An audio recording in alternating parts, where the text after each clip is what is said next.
African countries have been and remain one of our main beneficiaries of capacity development.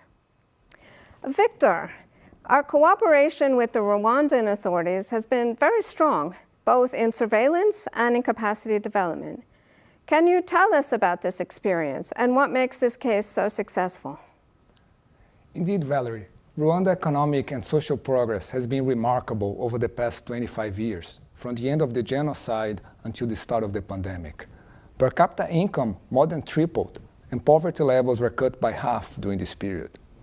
Rwanda's domestic revenue mobilization has also improved significantly. Tax to GDP ratios doubled, well exceeding that of peers.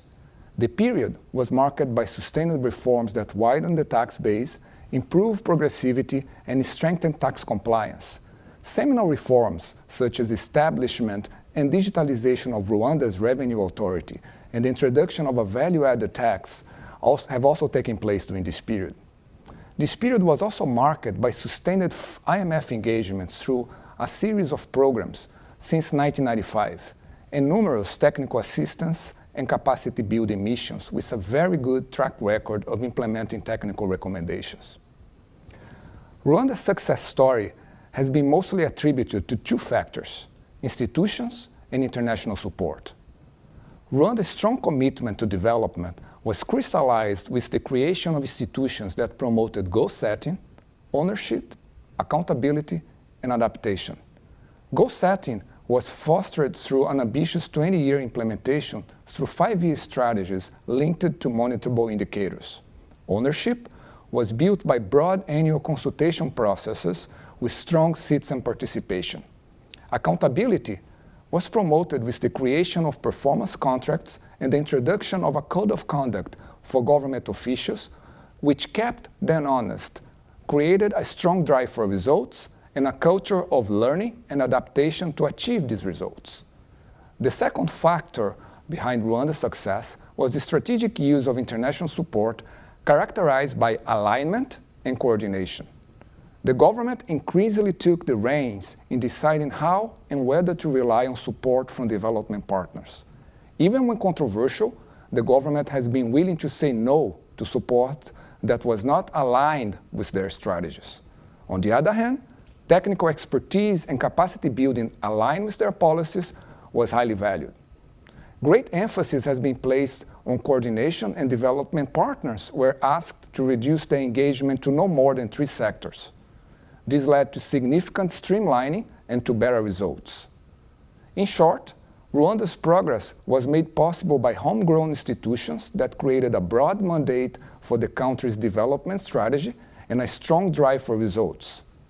Government's drive for results, in turn, led to selective and sustained use of external support in the form of capacity building in critical areas for the implementation of the strategy.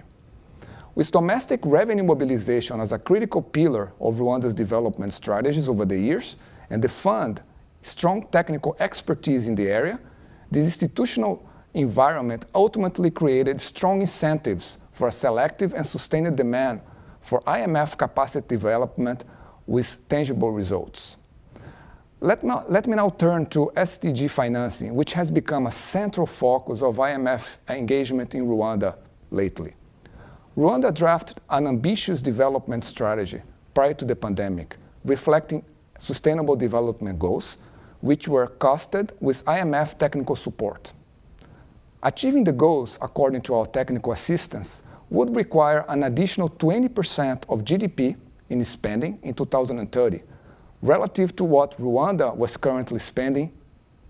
Financing SDG needs of this magnitude were clearly challenging and would demand reinvigorating tax reforms, which the fund started to support through a capacity building strategy centered on the design and implementation of a medium-term revenue strategy. The pandemic made the challenge of financing the SDGs even more daunting. On one side, it reversed previous development gains, raising SDG spending needs. On the other, it reduced the fiscal space for SDGs as debt increased markedly to finance the government pandemic response. Recent work done by IMF staff estimated the additional financing needs post-pandemic to meet SDGs to amount to about 5.5% of GDP per year, above those already large needs estimated prior to the pandemic. A combination of domestic revenue mobilization, greater spending efficiency, and policies to attract private financing will reduce the SDGs financing gap by about 1/3. Still, about 2/3 would need to be financed with additional support from development partners and other donors. IMF capacity development activities to support SDG financing have continued during the pandemic. With capacity development support, authorities have formulated their first medium-term revenue strategy that's expected to be launched this year, and forthcoming CD will focus on legislation and implementation of these measures. A forthcoming Public Investment Management Assessment, PIMA, will help identify opportunities to rationalize the use of public resources for public investment, and in doing so, will create more fiscal space to attain the SDGs. In summary, Rwanda has made a remarkable progress on development before the pandemic, helped by strong institutions and a judicious use of international support, including IMF policy advice and capacity building. While the pandemic hit Rwanda's development agenda hard, the authorities remain committed to the SDGs and have continued to rely on IMF support to steer their country back to their remarkable development path. Well, thank you, Victor. Quite a fascinating progress indeed, and a good example of coordination.